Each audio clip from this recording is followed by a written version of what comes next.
అందరికీ నమస్కారం. భగవద్గీత 6వ అధ్యాయం ఆత్మ సంయమ యోగంలో 5వ శ్లోకం.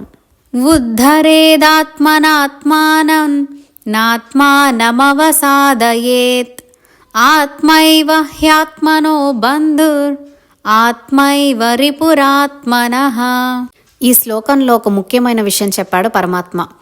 ఎవరిని వాడు ఉద్ధరించుకోవాలి కానీ ఎవరు వచ్చి ఉద్ధరించరు.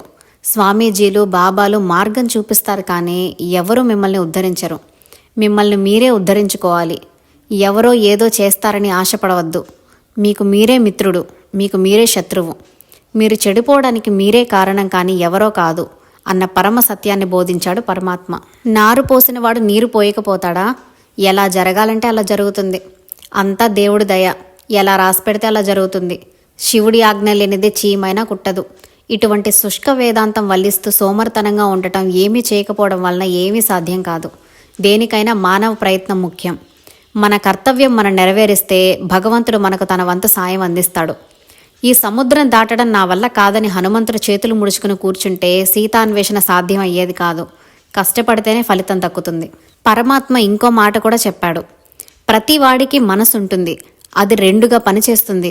ఒకటి మంచిగాను, మరొకటి చెడ్డగాను. ఇది ప్రతి వాళ్ళలో ఉంటుంది. మంచి చెడుల కలయికే మనస్సు.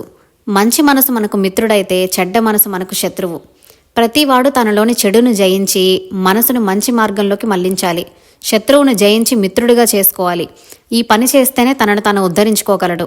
అలా కాకుండా మనసును కల్మషాలతో నింపుకుంటే తన మనసే తనకు శత్రువుగా మారి అతన్ని అధోగతి పాలు చేస్తుంది.